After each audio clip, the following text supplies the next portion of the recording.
En lo que va del año, la zona norte de Quintana Roo cuenta ya con 30 casos de tuberculosis, una cifra que a decir de las autoridades de salud se encuentra dentro de la media nacional, solo superada por estados como Tamaulipas, Sonora y Veracruz, donde la incidencia es elevada. De estos pacientes son los hombres quienes registran el mayor número de casos, según indicó Lorena Salazar, responsable del programa de micobacteriosis de la Secretaría de Salud, quien dijo que el año pasado fueron 5 los decesos por esta enfermedad. Tenemos 30 casos ahorita, esto pues sí aumenta, pero tenemos un estimado nosotros de 100 casos, más o menos en los últimos 2 años es lo que hemos tenido alrededor. En el marco del Día Mundial de la Lucha contra la Tuberculosis, la Organización Mundial de la Salud indicó que un enfermo sin tratamiento infecta de 10 a 15 personas al año, y en ese sentido la doctora Salazar hizo un llamado a la población a mantenerse alerta. Como la sintomatología es como si fuera una gripe, la gente no le pone mucha atención. Como te decía, es por la tos, entonces mucha gente dice, bueno, tengo gripa, pero esta enfermedad es una tos por más de 15 días, se tiene que ir a tomar una baciloscopía y así pues tratar de controlar y descartar que pudiera ser una tuberculosis, y también se puede anexar el que tengan fiebre o disminución de peso. Dijo que los municipios que han presentado mayor incidencia son Benito Juárez y Solidaridad, teniendo a personas con enfermedades crónico-degenerativas o VIH como las más propensas a contraer tuberculosis.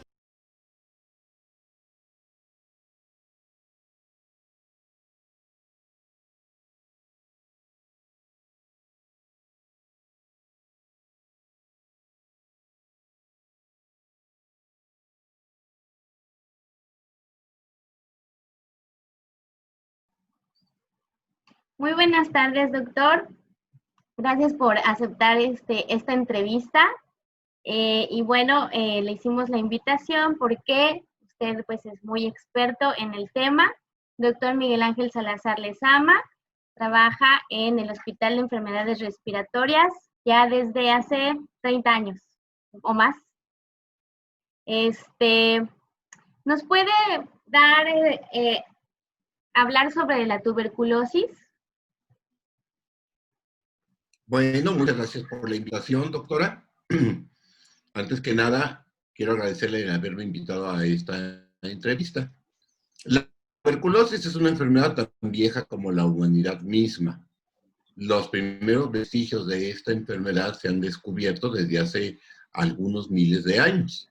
Y hace como 20,000 fue cuando ya se ha demostrado su verdadero valor patogénico. Es la enfermedad que más gente ha matado por una causa infecciosa, por un solo agente infeccioso, en toda la historia de la humanidad. Y en el siglo pasado, en el siglo XX, mató más gente que en toda la historia de la misma humanidad, a pesar de que a mediados de ese siglo se descubrió un tratamiento altamente efectivo. ¿Qué es la tuberculosis? La tuberculosis es una enfermedad transmisible que se transmite por vía aérea, por la tos, el cantar, el hablar, y hace que la persona susceptible inhale esas partículas de saliva que son, o de expectoración que son expulsadas de la vía respiratoria, y esas pequeñas partículas llamadas gotas de flush entran a la vía respiratoria y se pueden ir hasta lo más profundo del árbol respiratorio, donde están los llamados alveolos. Nuestro sistema inmunológico es muy eficiente. En la gran mayoría de los casos, esos macrófagos destruyen a la bacteria, a la micobacteria, y no pasa absolutamente nada.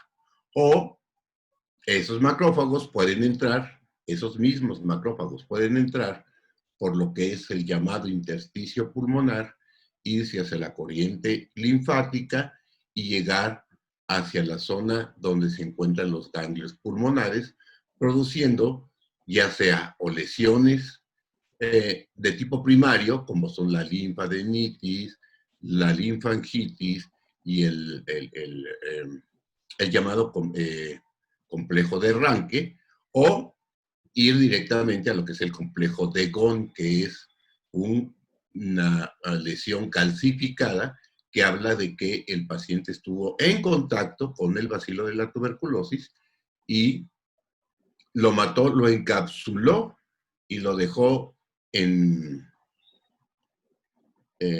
forma de calcio dentro del pulmón.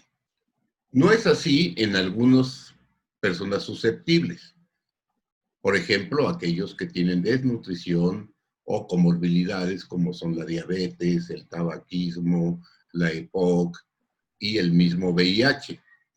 Esto hace que pueda permanecer esa lesión durante algún tiempo en el llamado granuloma, pero por deficiencias en el sistema inmunitario, se puede romper y soltar el bacilo que se va por la circulación sanguínea y se asienta preferentemente en los vértices pulmonares, tanto el izquierdo como el derecho, preferentemente en el derecho. ¿Por qué? Porque ahí la circulación sanguínea es un poco más lenta, hay aparentemente, eso es una teoría, de que hay mayor presión parcial de oxígeno y hace que el bacilo pueda proliferar en esa región. Nuestras defensas empiezan a producir citocinas, interleucinas, sustancias de defensa y pueden provocar la destrucción del pulmón, formando las famosas cavernas que se pueden ver en una radiografía de tórax. Ok. Doctor, ¿usted cree que esta enfermedad de la tuberculosis afecte principalmente, bueno, a un grupo, ahora llamamos a los que son pobres principalmente, a la pobreza, o puede afectar en general o, A toda la población. o Bueno, sí? en épocas anteriores, de los maestros de la fisiología, se decía que era una de las enfermedades de la pobreza, que afectaba más a los pobres. Y eso es cierto. Pero nadie está exento de tener tuberculosis. Como ya le mencioné, también los pacientes con las personas que sufren de diabetes mellitus o que tienen VIH o que tienen algún fármaco inmunosupresor pueden contraer la tuberculosis también. Preferentemente, les repito, es en las personas pobres por las condiciones de hacinamiento, la de nutrición y falta de atención en los servicios públicos. ¿Y usted cree que los servicios de salud en los estados estén tomando las medidas preventivas para poder identificar a tiempo la enfermedad, ya que sabemos que va en aumento y que pues esta enfermedad ha estado con nosotros desde hace mucho, mucho tiempo? Y ¿cree que se están tomando las medidas preventivas de promoción hacia la población para que esté enterada? Bueno, esto corresponde más que nada al Programa Nacional de Tuberculosis, que es quien rige a todos los programas de los estados.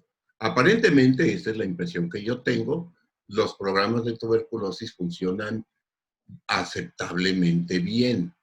Sin embargo, sigue habiendo deficiencias en la búsqueda temprana de los casos. Muchos de los casos de tuberculosis que se diagnostican es en los hospitales. Entonces, como que falta todavía más concientizar a la población de que cuando empiecen con tos y expectoración por más de 2 semanas de evolución, acudan a su unidad de salud más cercana para que se realicen las vaciloscopías correspondientes y así poder hacer el diagnóstico temprano de la tuberculosis. La otra cosa que también falla un poquito en los programas de control es en la búsqueda de los contactos. En muchas ocasiones nada más diagnostican al enfermo, pero fallan en buscar los contactos. Los contactos no nada más están dentro de la familia, en muchas ocasiones están dentro del trabajo, o porque el señor de la familia pues puede estar más tiempo fuera de su casa que dentro de. Entonces hay que hacer más énfasis en que la búsqueda de los contactos sea más intensa para poder encontrar más casos y poderlos tratar con oportunidad. ¿Cree usted que en algún momento podamos llegar al punto en que ya no haya tuberculosis? ¿O que podamos disminuir cuando menos en el país los casos las metas que pide la OMS, que podamos disminuir el número y llegar a esas metas que nos pide la OMS, que exige? Mis ojos no lo van a ver. Eso sí lo puedo asegurar. Falta mucho para que se puedan llegar a esa meta de la que ha puesto la OMS, primero del 2035 y ahora del 2050, en que haya un caso por cada millón de habitantes. En algunas regiones ya se está logrando eso. De hecho, hay algunos países que están en lo que se llama en la erradicación de la tuberculosis, pero hay muchos otros, por ejemplo, la India, por ejemplo, Sudáfrica, el Perú, nuestro país que es de una incidencia media, todavía creo que falta, no creo que se vaya a llegar a controlar o a erradicar la tuberculosis o a eliminar la tuberculosis como lo ha propuesto la OMS. La tendencia es que el porcentaje de eliminación va declinando muy lentamente, entre 1.5 o 2% en forma anual. Entonces se necesita ir más allá del 5 al 7% para poder pensar en una eliminación de la tuberculosis. Ok, lo que sí tenemos claro es que últimamente ya se piensa un poquito más, aunque sea paso a pasito, en tuberculosis. Antes, pues ni siquiera se pensaba. Ahora todavía nos falta, pero creo que vamos avanzando en ese tema. Es un tema muy interesante.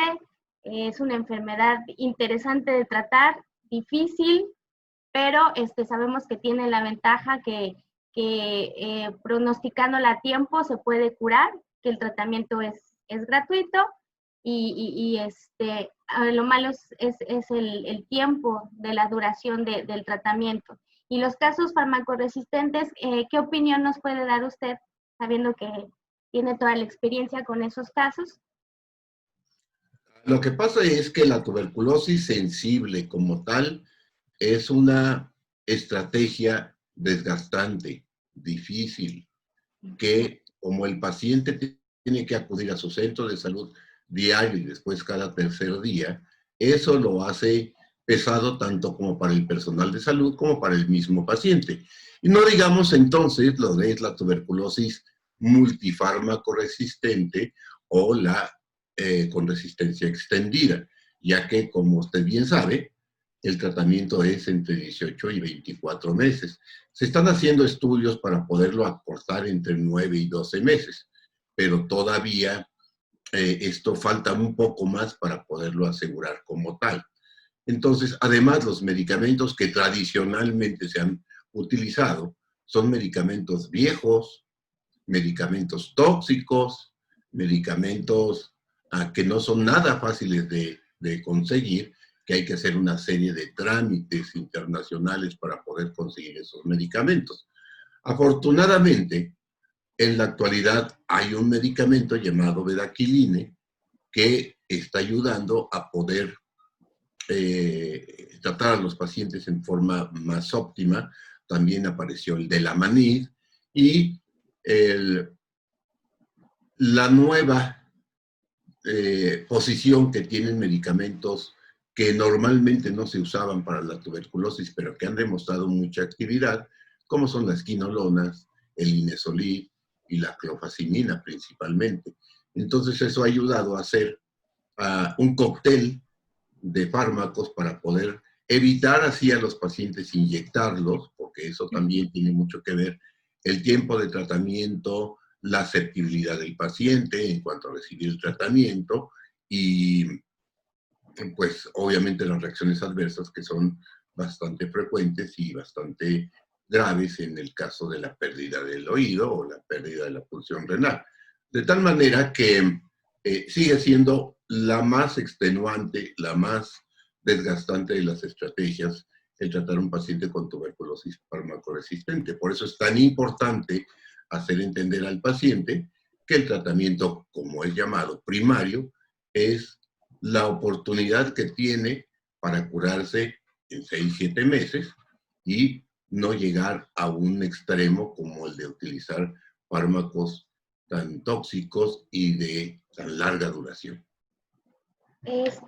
Y bueno, después de que estos pacientes tomaron su tratamiento, lo llevaron, ellos pueden retomar su vida, desde seguir con su vida normal y tener vigilancia, tener cuidado, después de haber llevado un tratamiento durante 6 meses, ¿no? El paciente sensible sí, dependiendo del estado funcional en que se encuentren los pulmones al momento del diagnóstico. Si la lesión es mínima o si la lesión es ligeramente avanzada, como el daño de un lóbulo pulmonar o de 2 lóbulos pulmonares, probablemente el paciente va a volver a su vida normal y ni cuenta se va a dar de haber estado enfermo. Sin embargo, como le decía yo antes, tardan tanto en buscar atención médica de calidad que muchas veces llegan ya en etapas muy avanzadas de destrucción pulmonar y esto, a pesar del tratamiento, se erradica la bacteria, pero lo que sí sucede es que quedan funcionalmente discapacitados. Ok. Bueno, pues muchas gracias, doctor, por su tiempo, muy interesante y gracias por compartirnos estos conocimientos. Muchas gracias, doctora, es usted muy amable.